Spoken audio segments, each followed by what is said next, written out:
Hello my dear students. So today we are going to start with our another important topic of straight line. इस topic को basic से समझना बहुत ज़रूरी है क्योंकि यह टॉपिक हर एक स्टेप पर और ज़्यादा कॉम्प्लेक्स होते चले जाएगा, लेकिन अगर आपके बेसिक क्लियर हैं तो आपको यह टॉपिक बहुत आसान लगने लगेगा। तो चलिए शुरू करते हैं आज का ये टॉपिक। स्ट्रेट लाइन हमारी क्लास 11th का टॉपिक है, लेकिन हम लोग कुछ पार्ट कोऑर्डिनेट ज्योमेट्री का ऑलरेडी क्लास 10th में कवर कर चुके हैं, लेकिन हम लोग बिना उसको रिवाइज किए आगे यहाँ पर नहीं बढ़ सकते। So let us take a quick revision. सबसे पहले मैं यहाँ पर एक कार्टेशियन प्लेन को ड्रॉ करती हूँ। This is our x axis and this is our y axis, right. अब एक्स एक्सिस को हम लोग क्या बोल सकते हैं, एब्सिसा, और वाई एक्सिस को हम लोग क्या बोलते हैं, कोऑर्डिनेट, राइट। अब मान लिया मैं एक पॉइंट P को कंसीडर करती हूँ जिसके कोऑर्डिनेट है x1, y1। तो x1 और y1 क्या रिप्रेजेंट करता है, x1 रिप्रेजेंट करता है distance of point P from our x axis और y1 रिप्रेजेंट करता है distance of point P from our y axis, right. तो x1, y1 बेसिकली क्या बता रहे हैं, ये बता रहे हैं address for the point P। मान लिया एक पॉइंट Q को मैंने और कंसीडर किया जिसके कोऑर्डिनेट हैं x2, y2, राइट। अब यहाँ पर देखो, यहाँ पर अगेन x2 क्या रिप्रेजेंट कर रहा है, डिस्टेंस फ्रॉम x एक्सिस, और y2 रिप्रेजेंट कर रहा है हमारा distance from y axis, right. तो यहाँ पर अगर मुझे P और Q के बीच में डिस्टेंस कैलकुलेट करना है तो we need to use our distance formula.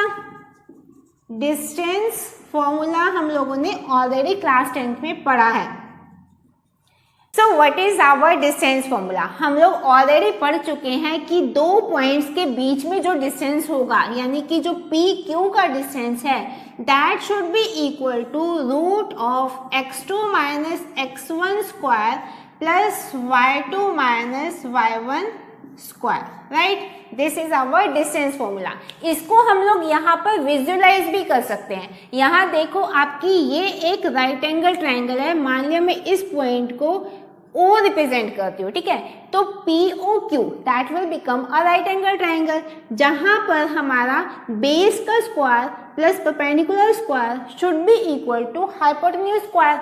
अब बेस क्या है हमारा, अगर मैं यहाँ पर इसको x2 लेती हूँ, इसको हम लोग x1 लेते हैं, तो x2 माइनस x1 का स्क्वायर, राइट। तो बेस का स्क्वायर हो गया, और यहाँ पर ये जो कोऑर्डिनेट्स है ये आपका y1 है, ये y2 है, तो y1 माइनस y2 का होल स्क्वायर। अब मैंने यहाँ y2 minus y1 whole square अगर हम स्क्वायर करेंगे that is coming out to be a positive term. तो ये हमारा क्या बन जाएगा, this will be the perpendicular, this will be the base, इसका स्क्वायर प्लस इसका square that will come out to be PQ square. और अगर मुझे PQ चाहिए then I will take out the under root for this equation. So this is our distance formula जो हम लोग already कर चुके हैं in our class 10th। So next is the section formula. अब ये क्या कहता है कि मान लिया हमारे पास एक लाइन सेगमेंट है PQ, मैं यहाँ पर इन दो पॉइंट्स के बीच में एक पॉइंट R को एज्यूम करती हूँ जो हमारे इस लाइन सेगमेंट को m/n में डिवाइड करता है। तो यहाँ पर मान लिया P पॉइंट के कोऑर्डिनेट हैं x1, y1 और Q पॉइंट के कोऑर्डिनेट हैं x2, y2, और मुझे R पॉइंट के कोऑर्डिनेट्स पता करने हैं, यानी कि x, y। इसकी वैल्यू मुझे जाननी है, तो हम लोग फॉर्मूला क्या यूज करेंगे, यहाँ पर ये देखो जो हमारा m रेशो है, तो हम लोग क्या करेंगे, mx2, राइट, और nx1। बस हमें यही करना है कि n को हमें मल्टीप्लाई करना है इससे, m को मल्टीप्लाई करना है इससे, तो देन वी विल गेट, अगर x की वैल्यू मुझे चाहिए तो x will be mx2 plus nx1 upon m plus n, और y की मुझे वैल्यू चाहिए तो similarly my2 plus n y one upon m plus n, right. So this is our section formula कि हम लोगों ने एक लाइन सेगमेंट को किसी रेशो में डिवाइड कर दिया है और मुझे उस पॉइंट की कोऑर्डिनेट चाहिए जो उसको डिवाइड कर रहा है।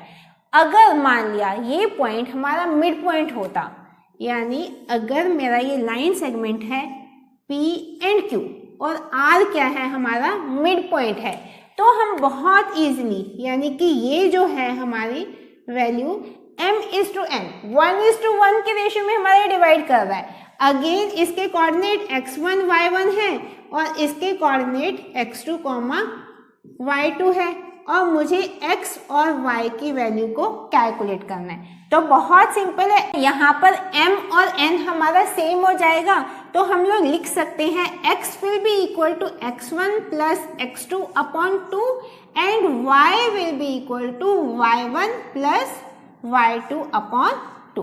So this is our midpoint formula.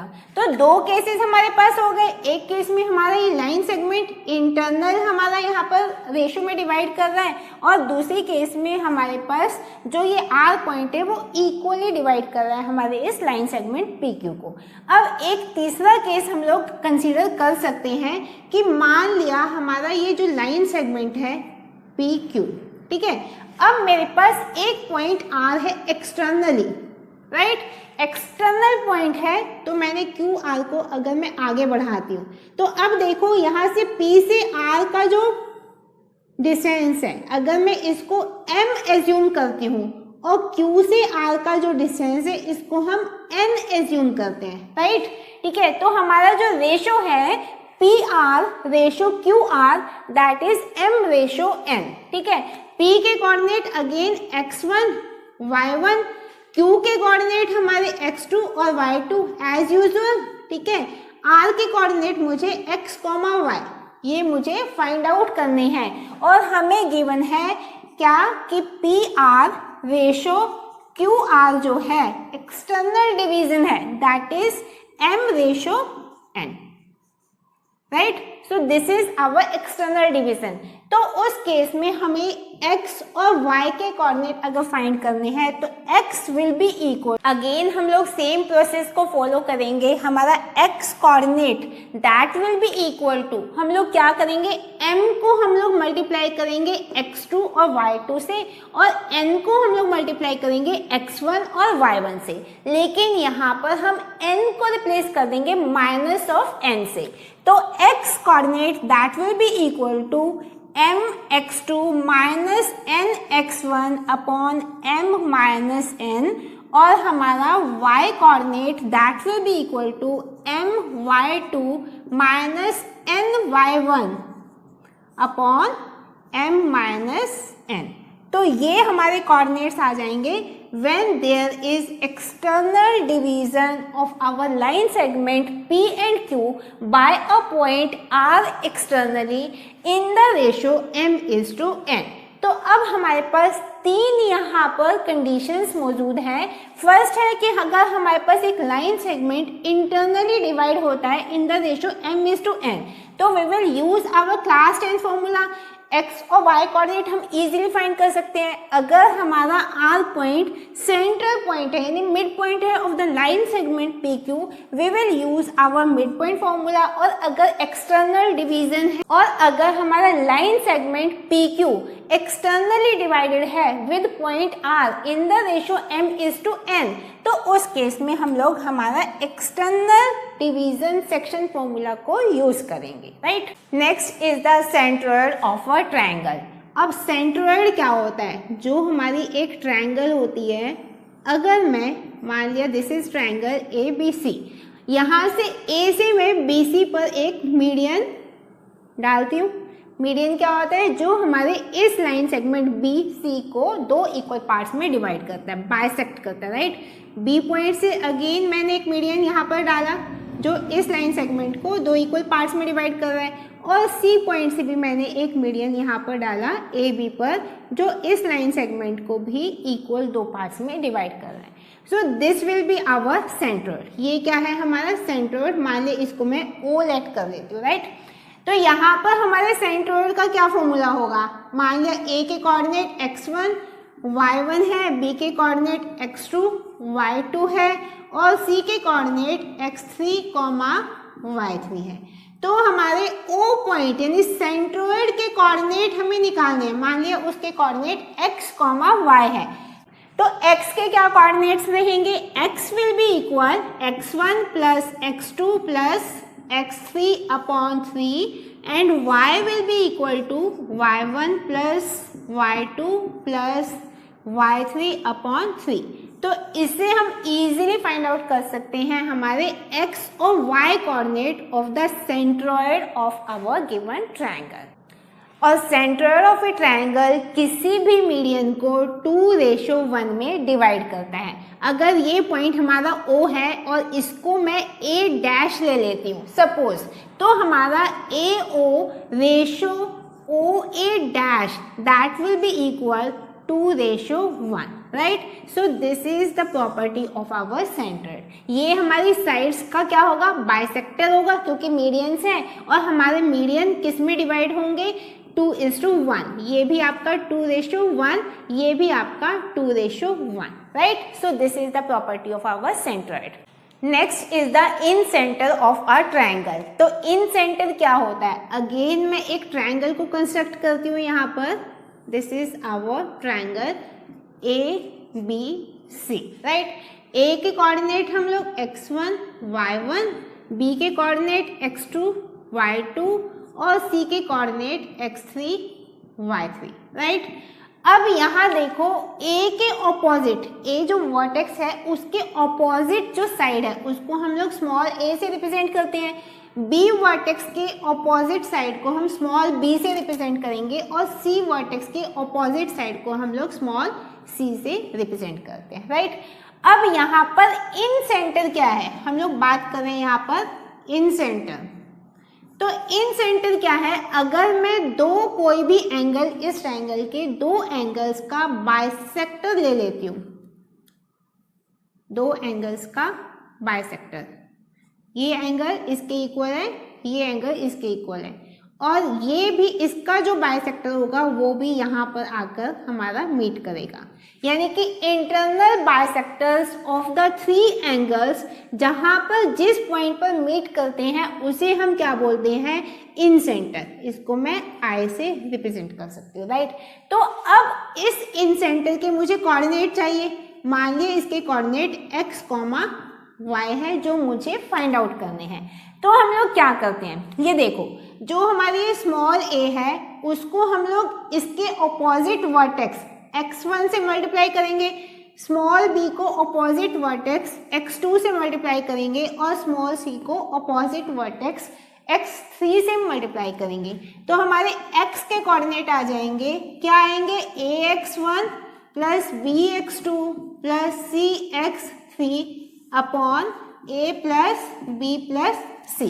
Similarly y के कोऑर्डिनेट आ जाएंगे ay1 plus by2 plus cy3 upon a plus b plus c।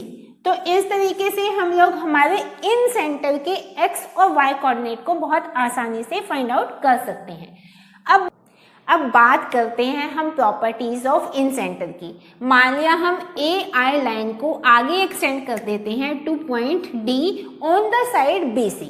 अब ये D पॉइंट BC को किस रेशो में डिवाइड करेगा, इस चीज का ध्यान रखना। जो हमारा एंगल बाइसेक्टर होता है वो आपके ऑपोजिट साइड को किस रेशो में डिवाइड करता है, of the ratio of these corresponding two sides, यानी कि C रेशो B में। तो हमारा BD रेशो DC कितना हो जाएगा, C/B, right. So this is the ratio जिसमें हमारा ये एंगल बाइसेक्टर इस ऑपोजिट साइड को डिवाइड करेगा। Now we want the ratio AI ratio ID। Centroid में हम लोगों ने देखा था 2:1 था। अब यहाँ पर इन सेंटर के केस में AI रेशो ID मुझे चाहिए, तो that will be equal C plus B, इसको और इसको ऐड कर दो, ratio A, right? So these two are the properties of our in-center जिसको हमें ध्यान में रखने की जरूरत है while solving the question. Next is the area of triangle. अब एरिया ऑफ ट्रायंगल, जब हमें इस ट्रायंगल के 3 वर्टेक्स के कोऑर्डिनेट्स गिवन है तो उसको हम लोग कैसे फाइंड आउट करेंगे? x1 y1, x2 y2, x3 y3.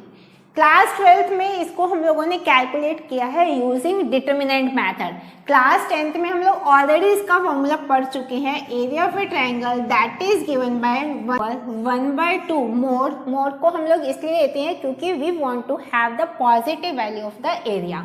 तो 1/2 mod x1 into y2 minus y3 plus x2 into y3 minus y1 plus x3 into y1 minus y2. ठीक है, so this will give us the area of this triangle. इसको use करके हम लोग हमारे coordinate system से area of triangle को easily calculate कर सकते हैं. लेकिन अगर हमारा एरिया ऑफ ट्रायंगल, मान लिया area of triangle comes out to be 0, तो उसका मतलब होता है कि हमारे जो ए बी सी 3 पॉइंट्स होंगे they will be collinear points, right. आगे बढ़ने से पहले let us take some questions. हमारे फर्स्ट क्वेश्चन में हम लोगों से पूछा गया है we have to find a point on x axis which is equidistant from 2 given points जिसके कोऑर्डिनेट्स हैं 7, 6 एंड -3, 4. अब यहाँ पर देखो हमारे पास जो 2 पॉइंट्स हैं, फर्स्ट पॉइंट है आपका 7, 6. मान लिया ये समवेयर यहाँ पर लाई करता है, ये पॉइंट P है, 7, 6 इसके कोऑर्डिनेट है. दूसरा पॉइंट है आपका -3, 4. मान लिया ये Q पॉइंट है जिसके -3, 4 ये हमारे कोऑर्डिनेट है. अब हमें एक पॉइंट ऐसा मार्क करना है जो कि x एक्सिस पर है, जो इससे और इससे ये इक्विडिस्टेंट हो. मान लीजिए ये पॉइंट हमारा R पॉइंट है, क्योंकि x एक्सिस पे है तो इसका y कोऑर्डिनेट 0 हो जाएगा. तो मान लीजिए इसके कोऑर्डिनेट x, 0 है. तो अब मुझे इसके कोऑर्डिनेट्स यहाँ बेसिकली x की वैल्यू मुझे यहाँ पर फाइंड आउट करनी है. तो हम लोग डिस्टेंस फॉर्मूला यूज करेंगे. ये distance should be equal to ये डिस्टेंस. तो हमारा पी आर का डिस्टेंस क्या होगा?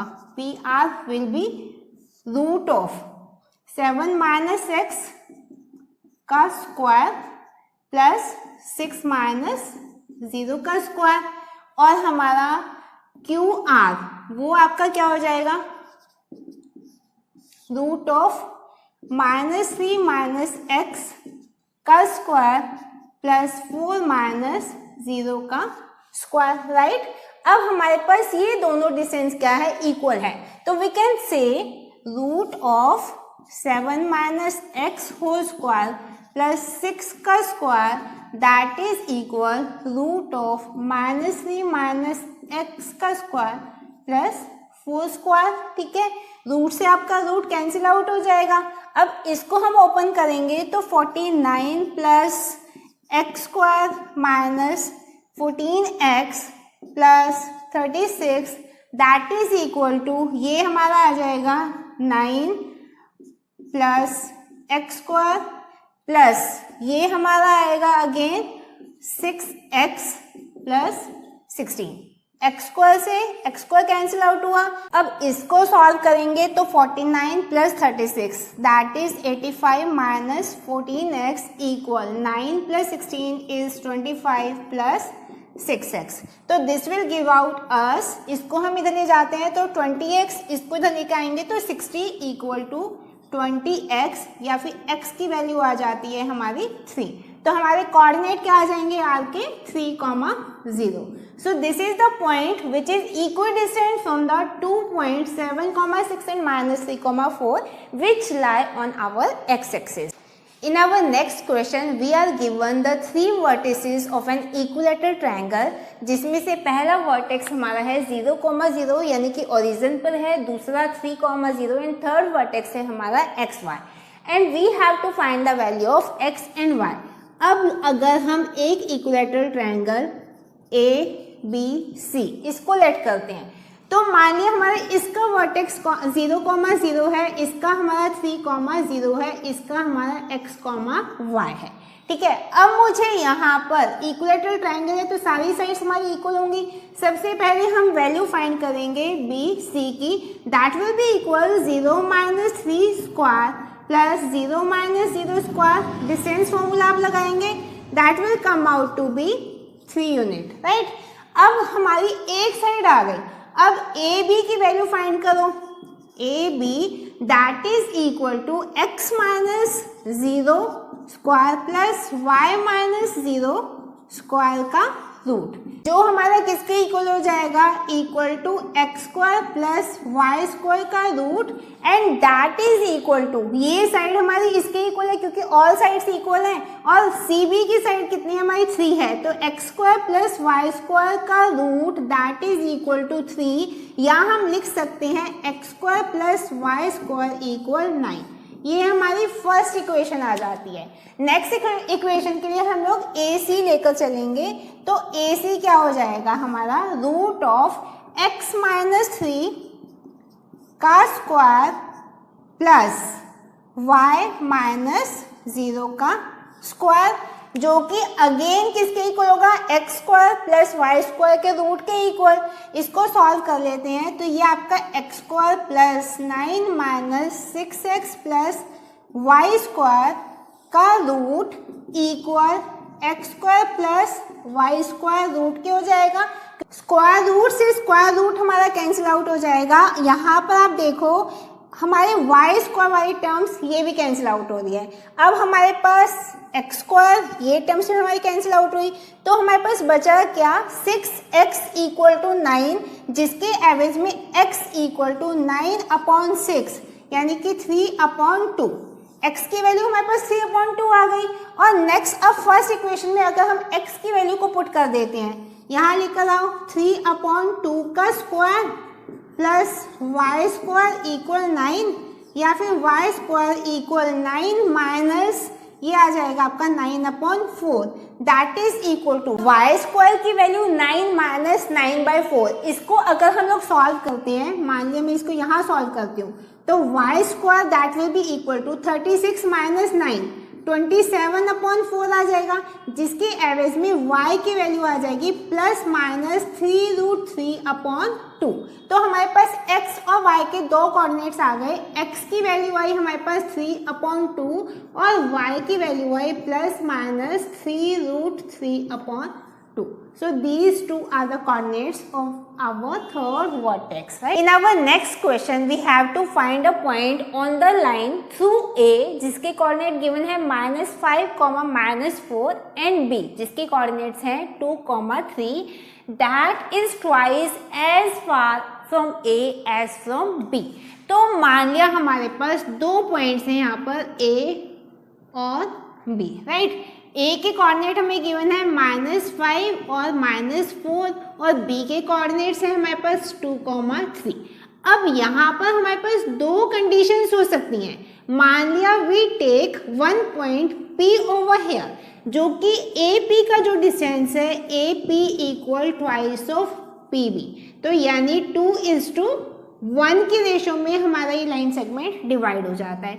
दूसरे केस में अगर मैं A और B पॉइंट जो हम लोगों ने लिए थे -5, -4 और ये 2, 3, मान लिया एक एक्सटर्नल पॉइंट हमारे पास है Q, ठीक है, राइट, जिसमें हमारा इसके कोऑर्डिनेट मान लिया x, y है। यहाँ पर हम P के कोऑर्डिनेट्स निकालेंगे x, y, तो यहाँ पर हमारा AQ that should be equal to twice of BQ, ये हमें गिवन कंडीशन है।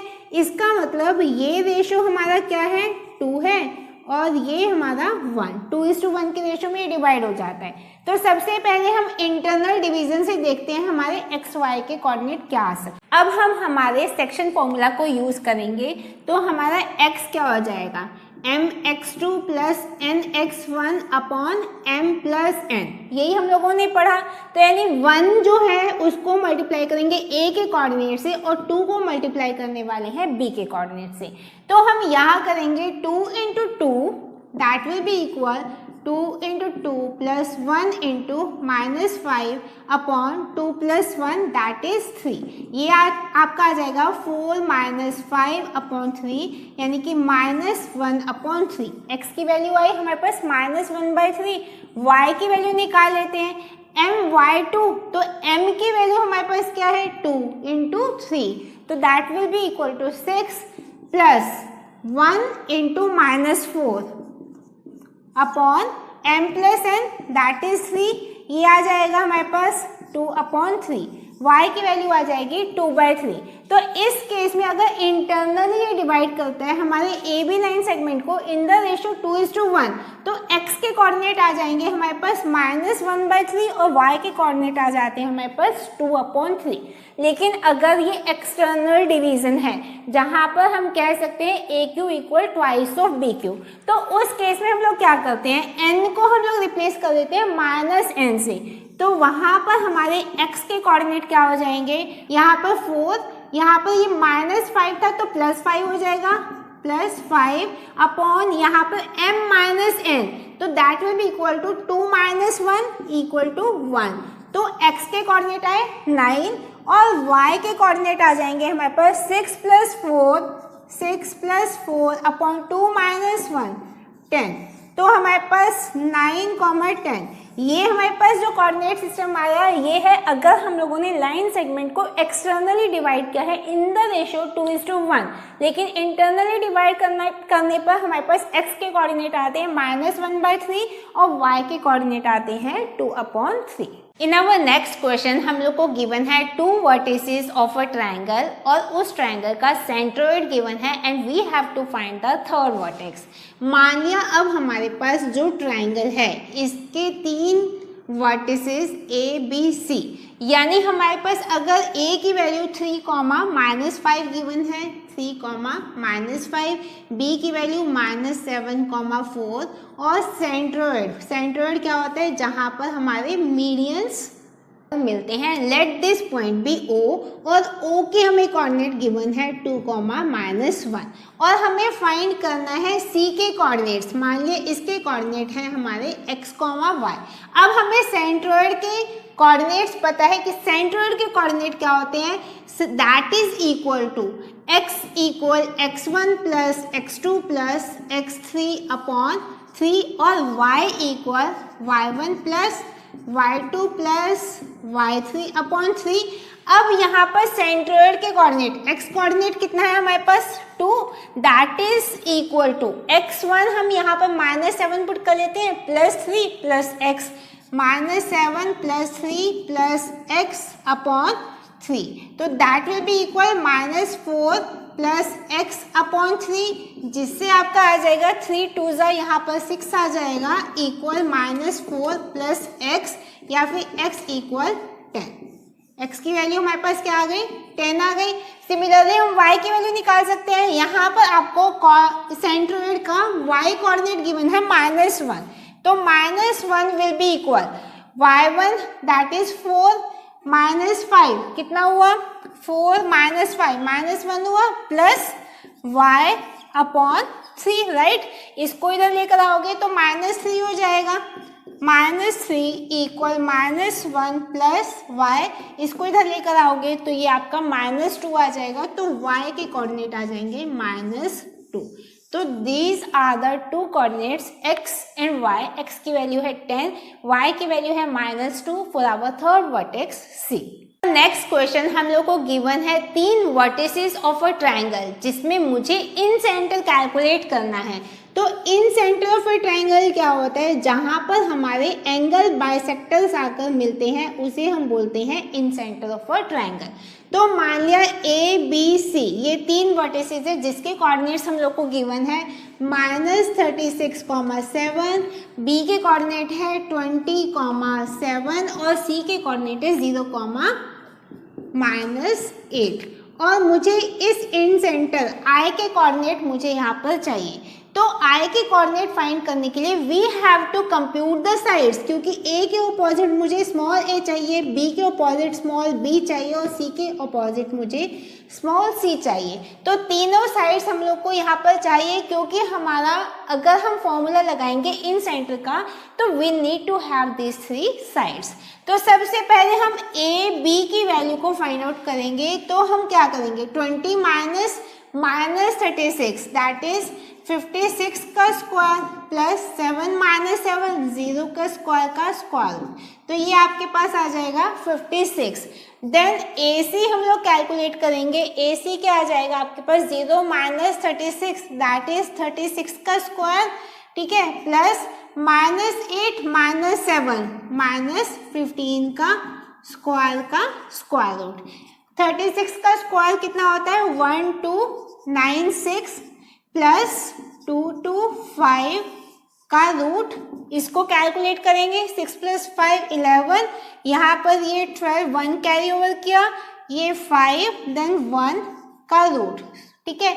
तो इसकी वैल्यू हमारे पास ये रूट होता है 39 का। नेक्स्ट हमारे पास साइड है BC, इसको कैलकुलेट करेंगे तो 20 माइनस 0 का स्क्वायर तो कितना हो जाएगा 400 और 7 प्लस 8 7 माइनस 8 प्लस 8 हो जाएगा, तो 15 का स्क्वायर 225 का रूट 625 का root that will come out to be 25, right. हमारे पास तीनों साइड्स आ गए। अब मुझे चाहिए आई के कोऑर्डिनेट, तो हम सबसे पहले एक्स कोऑर्डिनेट निकालते हैं आई का।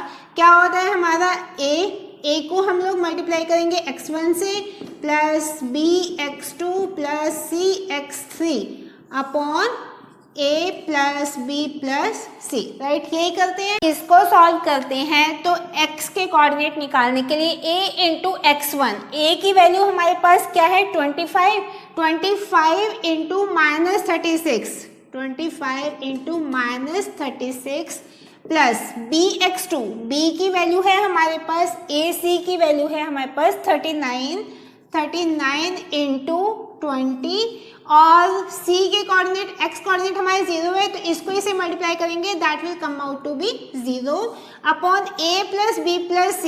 तो हम a plus b plus c 25 plus 39 plus 56 25 plus 39 plus 56, इसको सॉल्व करेंगे तो क्या आएगा, यहाँ पर लेकर आते हैं x will be equal 25 into minus 36 that is equal minus 900 plus 39 into 720, ये आपका आ जाए 39 इंटू 20 780 आ जाएगा plus 0 upon 25 plus 39 plus 56 that will be equal to 120 minus 900 plus 780 कितना आने वाला है हमारा, ये आ जाएगा माइनस ऑफ 120 अपॉन 120, तो जिसके एवरेज में x की वैल्यू हमारे पास आ जाती है -1। अब x की वैल्यू हमारे पास आ गई, अब मुझे चाहिए y की वैल्यू। तो y की वैल्यू के लिए अगेन मुझे यहाँ पर हम लोग स्पेस बनाते हैं, y equal ay1 plus by2 plus cy3 upon a plus b plus c, यही करने वाले हैं। That is equal ay1, a की वैल्यू हमारे पास क्या है 25, तो 25 इंटू हम लोग क्या करने वाले हैं 7, 25 7 जा कितना होता है हमारा 175, ठीक है, प्लस by2, b की वैल्यू हमारे पास कितनी है b that is equal to 39 into कितना हो जाएगा 7, तो 39 इंटू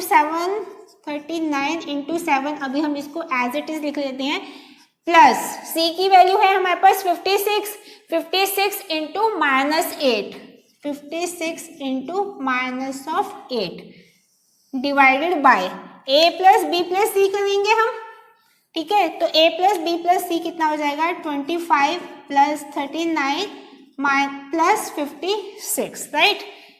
अब इसको अगर हम सॉल्व करते हैं तो हमारी वैल्यूज आएंगी 175, यहाँ पर ये प्लस 39 इंटू 7 273 और यहाँ पर 56 इंटू -8 -448 अपॉन 1 to 0, राइट। तो y will be equal to 175 plus 273 that is 448 minus 448 upon 1 to 0 that will come out to be 0। तो y के कोऑर्डिनेट है हमारे पास 0 और x के कोऑर्डिनेट है -1। तो इन सेंटर I के कोऑर्डिनेट कितने हो जाएंगे? -1, 0। So these are the coordinates of the incentre of our triangle. In our next question we are given 3 collinear points और हम लोगों को x की वैल्यू को कैलकुलेट करना है। तो कोलिनियरिटी की कंडीशन क्या होती है कि अगर हमारा area of triangle that is equal to 0 तो तीनों पॉइंट्स हमारे क्या होंगे? कोलिनियर। तो एरिया ऑफ ए ट्राइंगल क्या होता है? That is equal 1/2 into x1 into y2 minus y3 plus x2 into y3 minus y1 plus x3 into y1 minus y2, right. ये होता है and that should be equal to 0।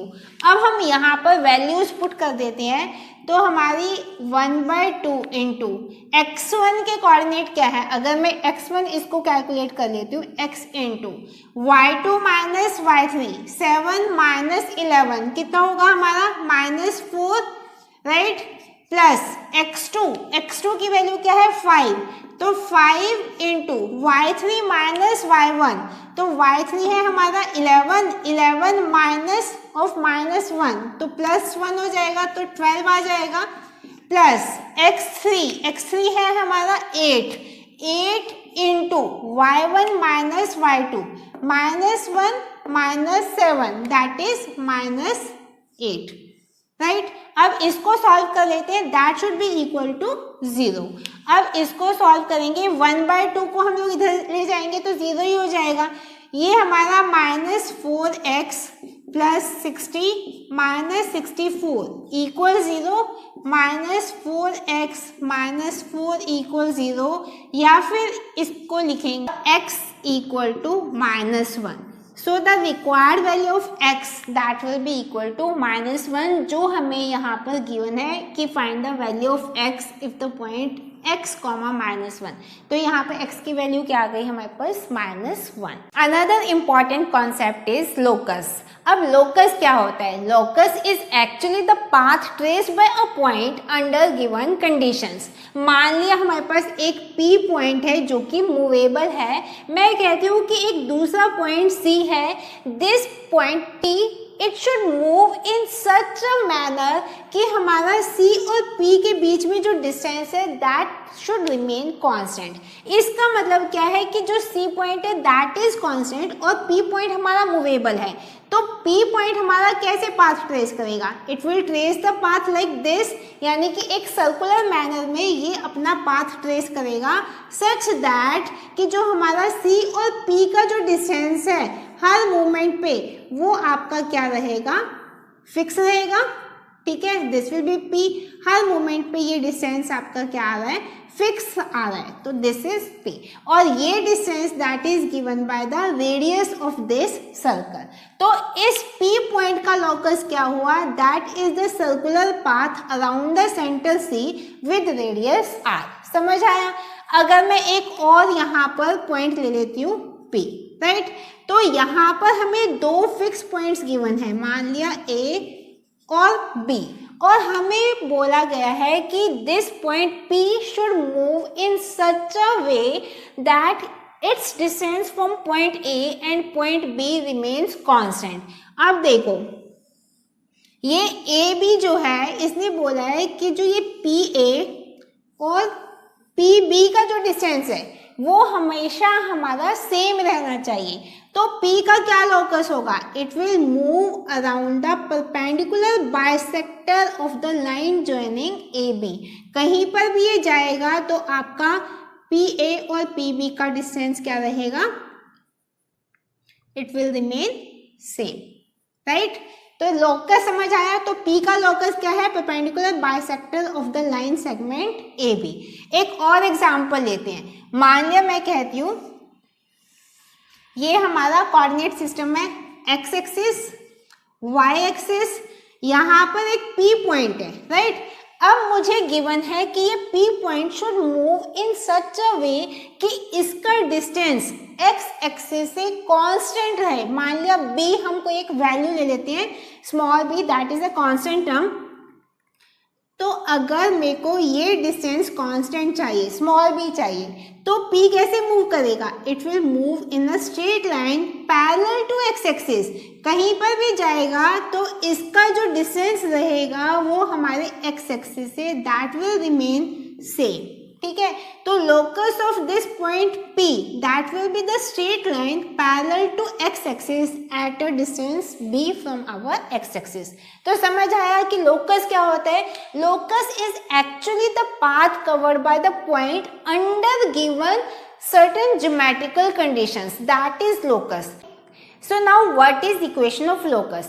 Basically an equation which is in the term of x and y and which is satisfied by all the points that comes in the locus of point P, right? समझ आया कि हमारा P point का जो locus है, इसके रास्ते में, इसके पाथ में जितने भी पॉइंट्स आएंगे उसके जो भी कोऑर्डिनेट्स रहेंगे, मान लिया x y उसके कोऑर्डिनेट है, वो हमारे उस गिवन इक्वेशन को सेटिस्फाई करेंगे। लेकिन अगर इस लोकस को छोड़ के इसके आउटसाइड कोई पॉइंट है, that will not satisfy that given equation. So that is the equation of locus. अब हम इक्वेशन ऑफ लोकस को फाइंड आउट करने के लिए क्या एल्गोरिथम को यूज करेंगे? जो हमारा गिवन पॉइंट है, जो मूवेबल पॉइंट है, जिसका लोकस हमें फाइंड करना है, उसके कोऑर्डिनेट को हम h, k एज्यूम कर देते हैं, राइट? h हमारा रिप्रेजेंट करता है x कोऑर्डिनेट को और k रिप्रेजेंट करता है y कोऑर्डिनेट को। उसके बाद हम इसको रिप्रेजेंट करेंगे in terms of given condition. जो भी हमें गिवन कंडीशन है उसको ध्यान में रखते हुए हम इसको लिखेंगे and we will try to find out the relation between h and k, right? और फिर लास्ट में इक्वेशन को सिंप्लीफाई करके h को रिप्लेस करके हम लोग x लिख देंगे और k को रिप्लेस करके y लिख देंगे and we will get the required equation of locus, right? Let us take one example. हमें फाइंड करना है the equation of a locus for the point which move such that the ratio of its distance from origin and point A, जिसके coordinate given है, is 2:3। यहाँ पर हम लोग एक रफ डायग्राम बना लेते हैं। यहाँ दिया हुआ है एक पॉइंट P, मान लिया ये हमारा पॉइंट P है, इसका मुझे लोकस फाइंड करना है सच दैट इट्स डिस्टेंस, जो ओरिजिन का डिस्टेंस है, मान लिया ओरिजिन का डिस्टेंस ये है, this is the origin distance OP, जिसके कोऑर्डिनेट है हमारे 0,0 एंड पॉइंट A के कोऑर्डिनेट है -2,5। तो मान लिया -2,5 हमारे पास ये है, तो ये A पॉइंट है -2,5, राइट? अब इसने बोला है इसका distance AP, this is the AP। अब अकॉर्डिंग टू आवर क्वेश्चन और P के कोऑर्डिनेट हमें क्या, सबसे पहला स्टेप क्या है कि जो भी पॉइंट मूवेबल है उसके कोऑर्डिनेट हम h, k उससे रिप्रेजेंट करेंगे।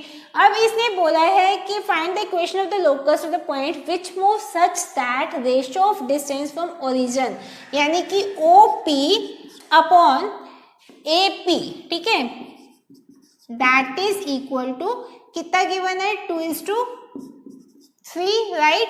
या हम लिख सकते हैं इसको कि thrice of OP that is equal twice of AP, right? Squaring both side कर देते हैं, तो 9 times OP square equal 4 times AP square. अब आप सोचेंगे कि मैंने यहाँ स्क्वायरिंग बोथ साइड क्यों किया? क्योंकि अगर मैं OP स्क्वायर की बात करती हूँ तो डिस्टेंस फॉर्मूला से हम लोग इजीली इसको कैलकुलेट कर लेंगे और AP स्क्वायर से भी हम डिस्टेंस फॉर्मूला से कैलकुलेट कर लेंगे और हमें गिवन है दिस इक्वल टू दिस। अब मुझे फाइंड करनी है OP स्क्वायर और AP स्क्वायर की वैल्यूज। तो 9 टाइम्स OP स्क्वायर क्या हो जाएगा हमारे पास, h -0 का square that is h square plus k -0 का square k square equal 4 times AP square की हमारे पास क्या वैल्यू आएगी, h + 2 2 का स्क्वायर, इसको हम लोग होल ब्रैकेट ले लेते हैं, प्लस यहाँ पर आ जाएगा k माइनस 5 का स्क्वायर, राइट। इसको हम लोग आगे सॉल्व करेंगे, we will write it as 9h square plus 9k square equal 4 times यहाँ पर h square plus 4h plus k square plus 25 minus 10k, right. इसको आगे हम लोग सॉल्व करके लिख सकते हैं। 9h स्क्वायर यहाँ पर है, यहाँ पर मैं डायरेक्ट भी इसको सॉल्व करना चाहती हूँ तो कर सकते हैं। 9h स्क्वायर यहाँ पर 4h स्क्वायर, क्या आ जाएगा हमारे पास 5h स्क्वायर आएगा। 9k स्क्वायर यहाँ पर 4k स्क्वायर इधर लेकर आएंगे तो क्या आ जाएगा ये प्लस 5k स्क्वायर, राइट। अब हमारे पास क्या आएगा, यहाँ पर इधर h स्क्वायर गया और k स्क्वायर गया, यहाँ पर ये है 16h, ठीक है, इधर आएगा तो ये माइनस ऑफ 16h, उसके बाद है हमारा माइनस 20k, ठीक है, ये सॉरी माइनस 40k, इधर लेकर आएंगे तो ये आपका प्लस 40k। अब हमारे पास बचा इधर ये 4, इधर ये 25 प्लस 4 दैट इज 29 इंटू 4, ये 116 हो जाएगा, माइनस 116 इक्वल 0, राइट। तो ये हमारी जो इक्वेशन आई है in terms of h and k आई है। अब हमारा फाइनल स्टेप क्या है कि मुझे h को रिप्लेस करना है किससे, x से, और k को रिप्लेस करना है y से।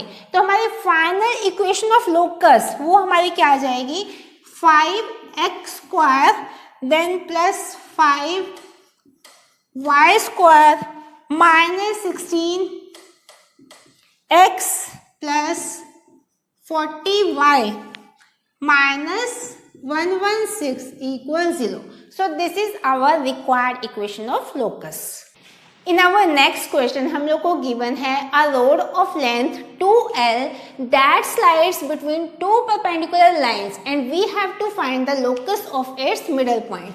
यहाँ पर सबसे पहले हम एक रफ डायग्राम बनाते हैं कि हमारे पास ये दो परपेंडिकुलर लाइंस हैं जिसके बीच में एक रोड ऑफ लेंथ 2L वो स्लाइड कर रही है, राइट। अब इस पॉइंट को हम लोग A लेट कर लेते हैं, इस पॉइंट को मैं B लेट कर लेती हूँ, ठीक है, और इस पॉइंट को हम लोग ओरिजिन O लेट कर लेते हैं, राइट। अब यहाँ देखो A के ऑपोजिट मान ले इस लेंथ को मैं स्मॉल a से रिप्रेजेंट करती हूँ और B के ऑपोजिट इस लेंथ को मैं स्मॉल b से रिप्रेजेंट करती हूँ, और ये हमारा क्या है 90 डिग्री एंगल, क्योंकि दो हमारी परपेंडिकुलर लाइन है। अब यहाँ पर इसने बोला है कि इसका जो मिडिल पॉइंट M है मुझे इसका लोकस फाइंड करना है। तो हमारा पहला स्टेप क्या होता है कि इसके जो कोऑर्डिनेट है उसको मैं h, k से रिप्रेजेंट कर लेती हूँ। नेक्स्ट है हमें इसकी गिवन कंडीशंस लिखनी है, लेकिन उससे पहले हम लोग ये हमारी राइट एंगल ट्रायंगल है तो हम देखते हैं कि अगर इसके O के कोऑर्डिनेट में 0,0 लेट कर लेती हूँ तो इस A पॉइंट के कोऑर्डिनेट हमारे पास क्या आ जाएंगे, दैट विल बी 0,B, और इस B पॉइंट के कोऑर्डिनेट आ जाएंगे हमारे पास A,0, राइट। अब हम लोग यहाँ पर पाइथागोरस थ्योरम को यूज करेंगे। I can write it as B² plus A² equal 2L square perpendicular square plus base square equal to hypotenuse square, that is equal B² plus A² equal 4L square लिख सकते हैं। अब मुझे क्या चाहिए, अब इसने बोला है कि हमारा लोकस ऑफ मिडल पॉइंट, ठीक है, तो यहाँ पर अगर ये मिडल पॉइंट है तो मिड पॉइंट फॉर्मूला लगा के हम लोग कुछ ऐसा रिलेशन हमें फाइंड करना है h और k के बीच में। अब यहाँ क्या करती हूँ मैं, एक मिड पॉइंट फॉर्मूला लगाते हैं ताकि हम h और k के कोऑर्डिनेट को a और b की टर्म में सबसे पहले लेकर आ सके।